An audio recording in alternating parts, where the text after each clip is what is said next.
not those of local community broadcasting, WYML LP, or its management, volunteers, or underwriters.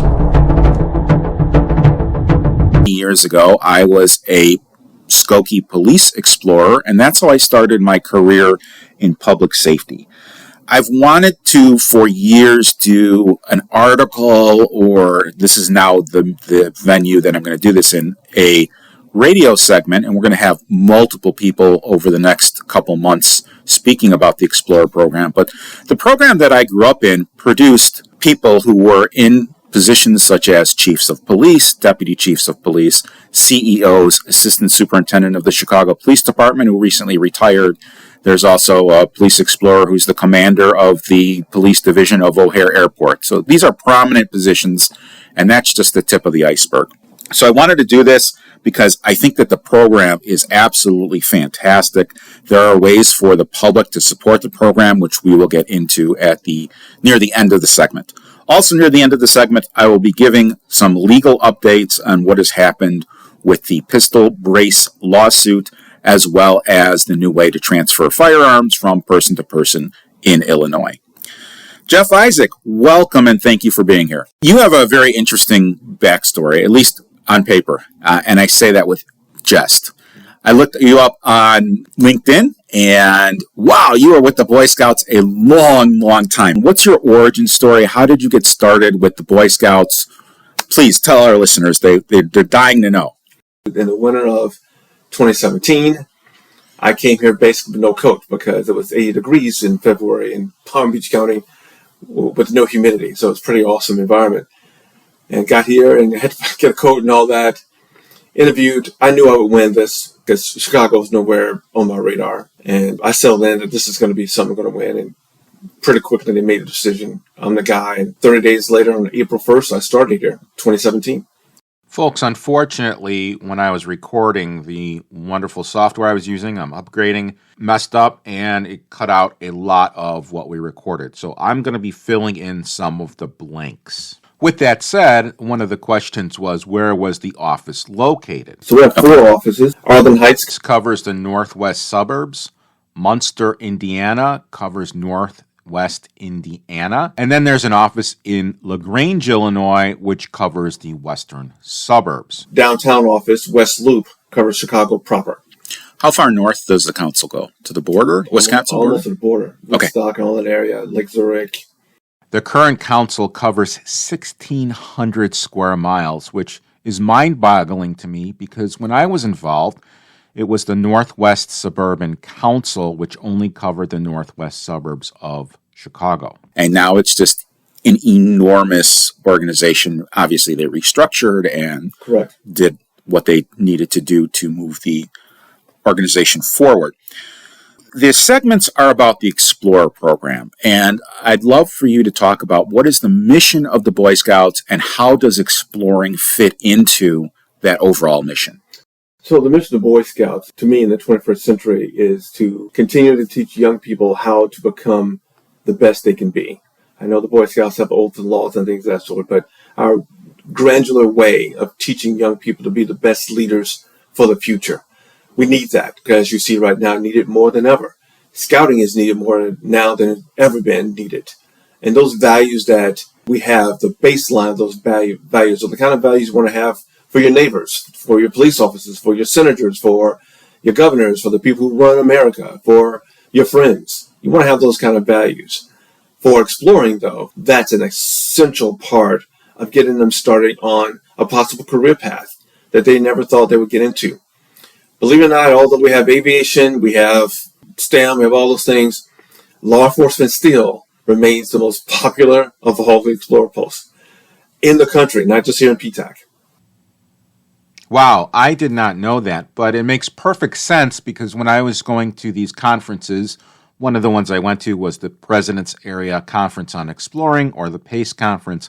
Not sure what it's called today, but the vast majority, maybe 80% or so, were from law enforcement posts. Yes, we did see other posts. We saw medical posts, fire rescue, but policing was the most popular, so I can verify what Jeff just said. Jeff, can you explain what the benefit of exploring is based on people's desires for their careers and what the benefits would be to organizations who would sponsor an Explorer program? Fields that are liking thousands and thousands of individuals. A lot of people are retiring. The boomers, older Xers are beginning to retire. There's a lot of jobs that are out there that we have big holes in. Medical, the whole shooting match. There's quite a few. So you need to backfill that by having people who have an interest in getting those particular careers. It's wise to get people interested in careers before they're 25 years old. If you get them at 14 years old and they know that, hey, I want to be in nursing or any type of form of medicine or the healthcare industry, or I want to be in field trades or whatever the case might be, it's best to get them now. So by the time they get into your training module, they'll breeze through it. Right now in PTAC, there's about 600 youth in the program. Correct. I understand the pandemic decimated everything. It decimated businesses, it decimated memberships. What were the pre-pandemic numbers? Over 1,200. So I'm guessing that the Boy Scouts of America, the BSA, experienced similar membership drops. And it would be my guess from a business perspective that you are working on increasing those numbers back to and beyond 1,200 participants. Absolutely. And that's looking good right now. We have several entities that are interested in starting Explorer Post. So that was my next question. If an entity or wanted to start an Explorer Post, what do they need to do? What's their process? The first thing and most important is make sure you have the right adult leadership to lead the program.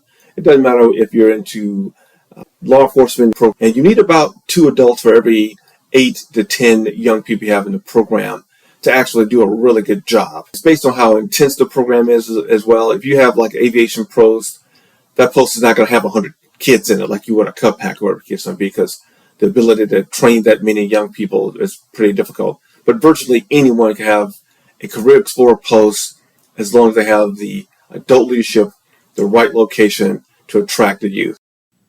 It is important to note that all of the adult volunteers, the advisors, are put through background checks, significant background checks, as well as explorers who reach their 18th birthday.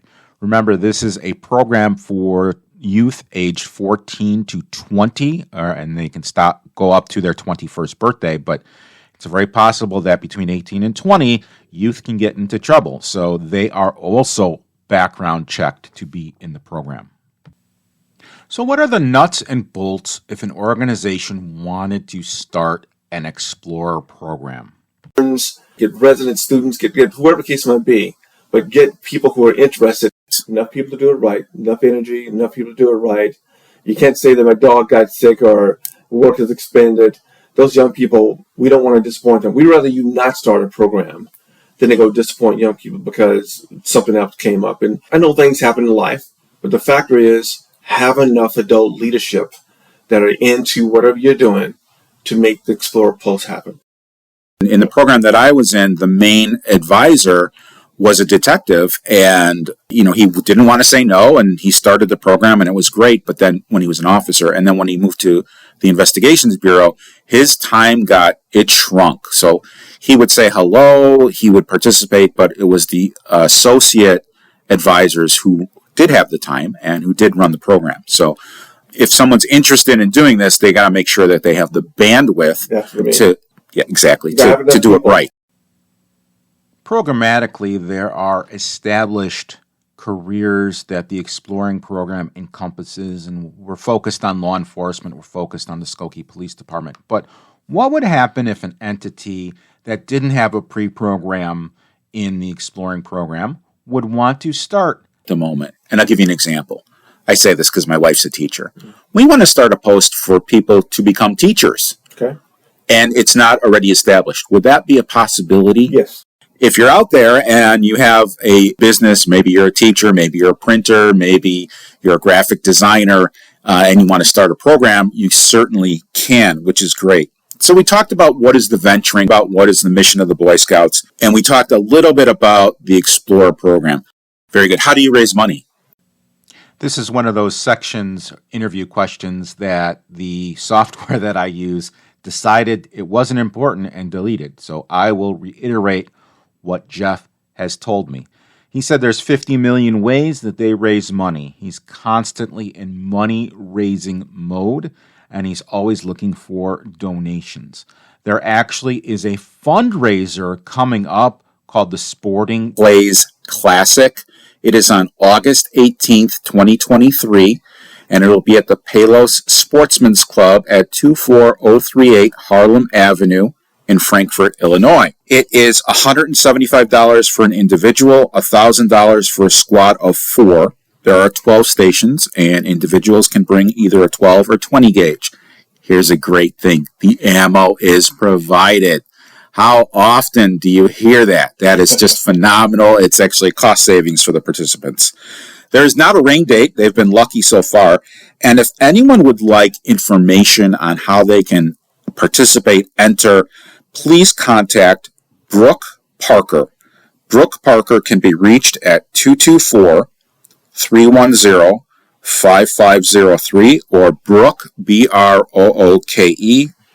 Parker, PARKER, at scouting.org. The website to go to is tinyurl.com/PTACClays. That's PTACCLAYS. Yes, there are 2 C's in the middle of that. I'm going to see if I can move my schedule around and possibly attend. This looks like a fun event. I've done events like this for Ronald McDonald Charities. Forgive the pun, forgive the dad joke, but it's a blast. One of the jokes that Jeff made was that money can solve everything except saving your soul. And I probably slaughtered the joke, but it was very lighthearted. He has told me, and this was recorded, but again, my wonderful software crapped out. But basically, if there is an underserved community, money is never in the way of allowing youth to participate. They make it work. This is all about youth. Is the Boy Scouts a business? Absolutely. But it is very altruistic. It is trying to develop young men and young women into responsible adults. So if you are in an underserved community and you're looking to establish an exploring program, please reach out. Information will be available at the end of the show, so grab a pen now, and we will be giving you the website. But don't let money stand in the way. Time is sometimes more valuable than money. We just want to make sure, or Jeff just wants to make sure, the Boy Scouts want to make sure that there's enough adult leadership and enough time to devote to the program to develop these wonderful young minds. And another thing I want to point out, I was the recipient of some of that financial aid, so to speak. When I was 17, I was 16. When I was 16, my father was diagnosed with terminal kidney cancer. And while he worked for as long as he possibly could, there came a time where he had to be placed into hospice. When he was placed into hospice, he could no longer work, and I would have loved to participate in the program. So fees were waived for me. Some of the fundraising went to a conference that I attended that paid for the conference fee, the hotel, and I was the recipient. As far as I know, up to that point, I was the only recipient who received the FBI J. Edgar Hoover Scholarship to study criminal justice twice. So I was awarded, I believe, in 1991 and then in 1993. So the Boy Scouts of America Exploring Program really is true to their word when they say, look, don't let money stop you. It was very, very generous of me. And of course, I've raised money for them over the years, and I've spoken at fundraisers. I'm very happy with the program. It's fantastic. And we won't let money be a boundary for us. I teach responsibility to my children. I like to think I'm a good parent, but everyone makes mistakes, One of the things that I've taught my children over the years is if something falls on the ground, you don't say it fell.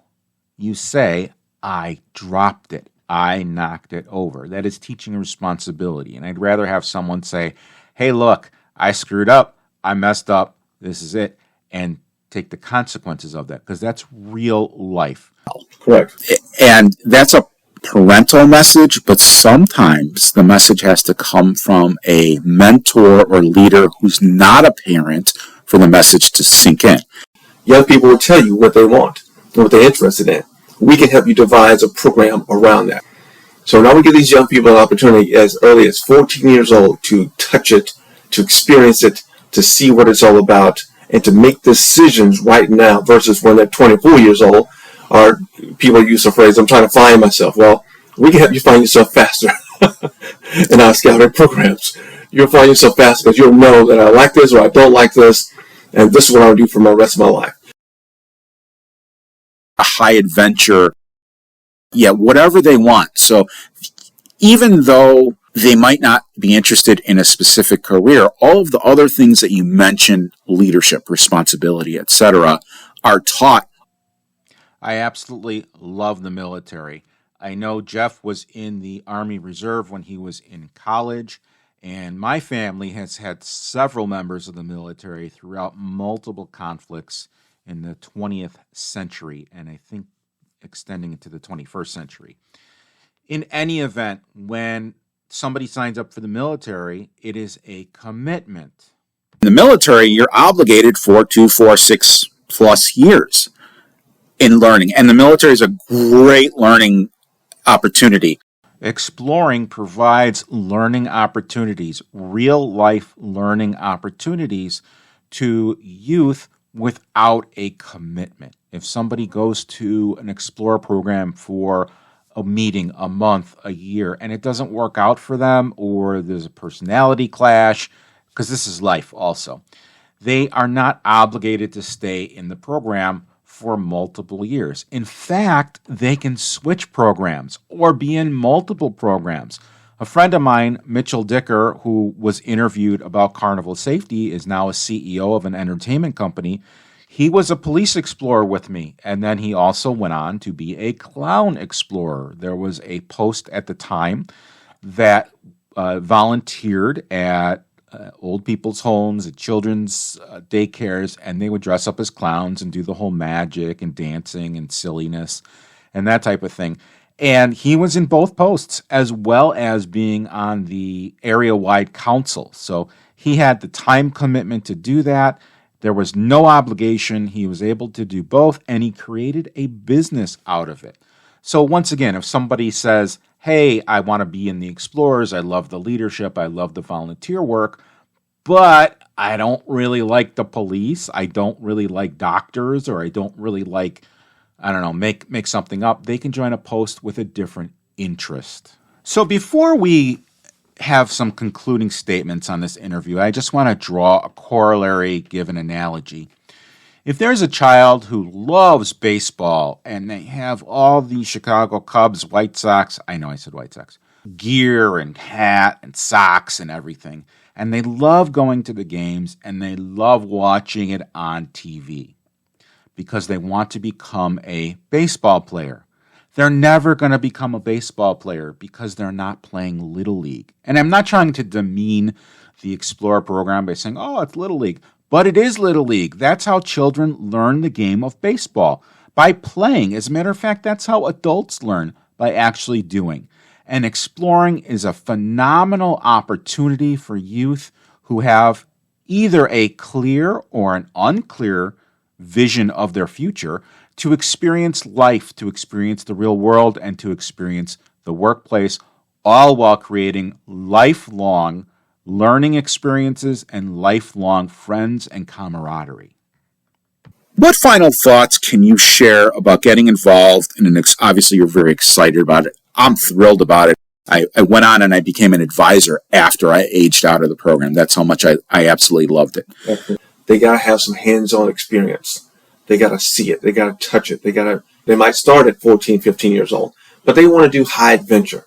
They want to go rock climbing. They want to do spelunking, caving. They want to whitewater canoeing. They want to do a whole lot of high adventure, rappel off 3-story platforms and horseback riding, all the four-wheeling. They want to get to some of the high adventure stuff. And that's designed for those young people to do just that, to actually see online. But how many people can actually touch it? How many people can actually be there present to actually experience it? That is priceless.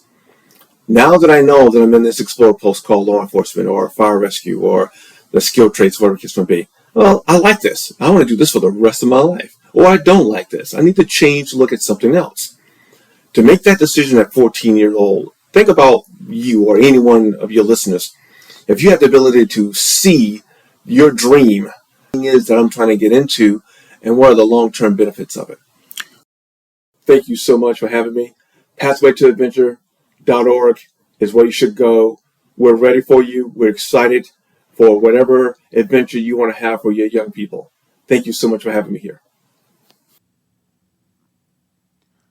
To use a military term, Jeff Isaac is one squared away dude. And before we get into the legal update that I promised, one of the things that I do with my concealed carry students is I'll actually go shopping with them. It's part of the class. I will make an appointment. We'll go to a couple of select gun stores to pick out a concealed carry gun, or if they want a home defense gun, whatever they need. I'll go with them. And the other day I was at RMG Guns in Mundelein. Has a fantastic selection, great customer service, and very, very knowledgeable staff. And occasionally you'll find a gun store that hits it on all cylinders. This is one of them. So one of the guns we were looking at was the Glock 43X, which is an ultra slim Glock 9mm that carries 10 rounds. And the gentleman there who was helping us was extremely knowledgeable, very good at what he did.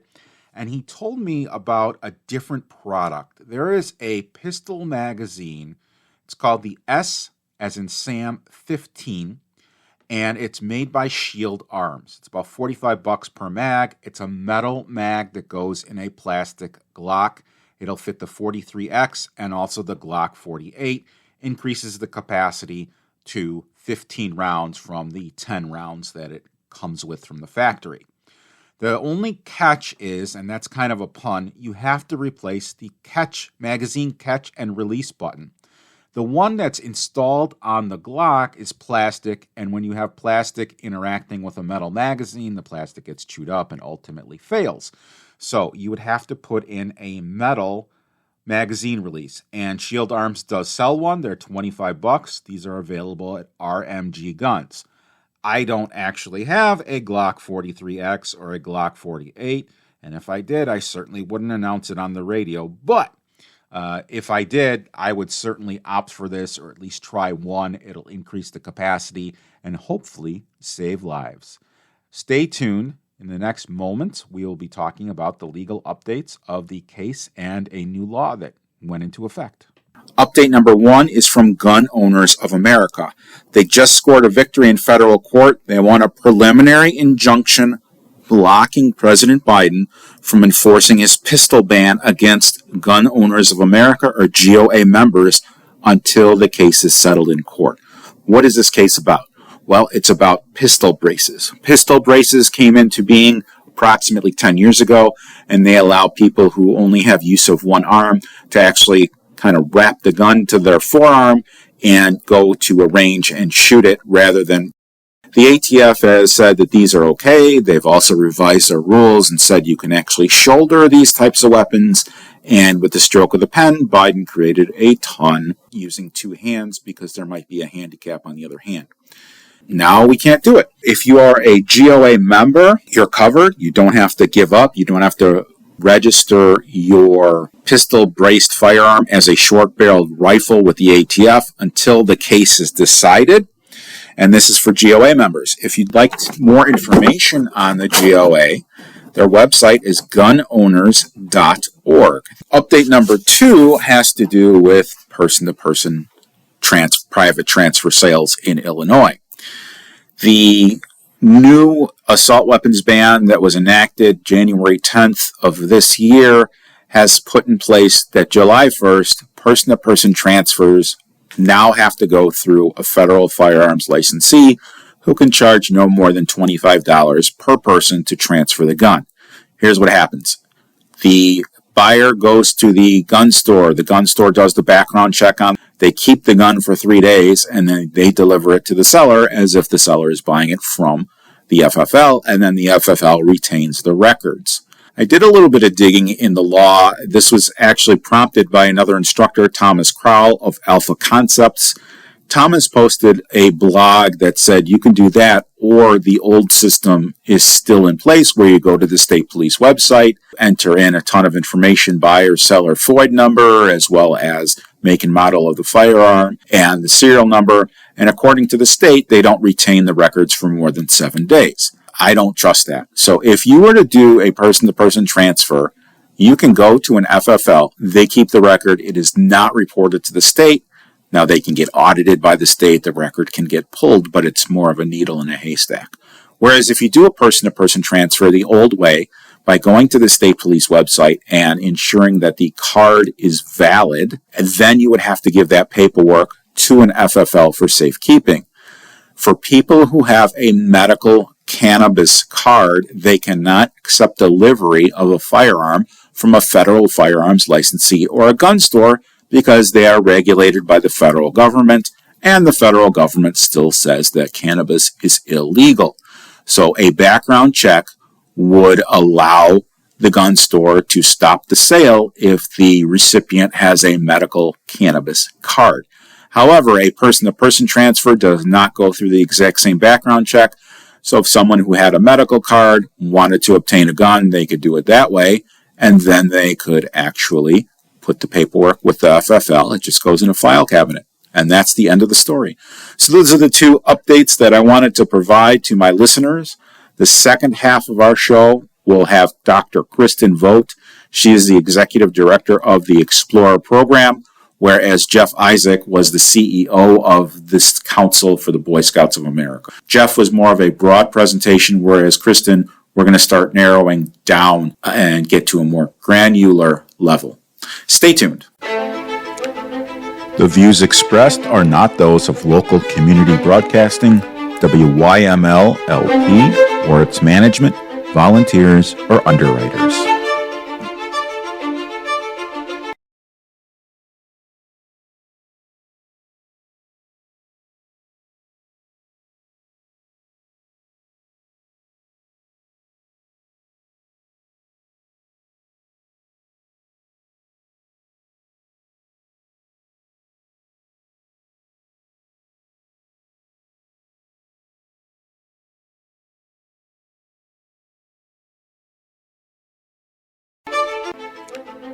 The views expressed are not those of local community broadcasting, WYML LP, or its management, volunteers, or underwriters.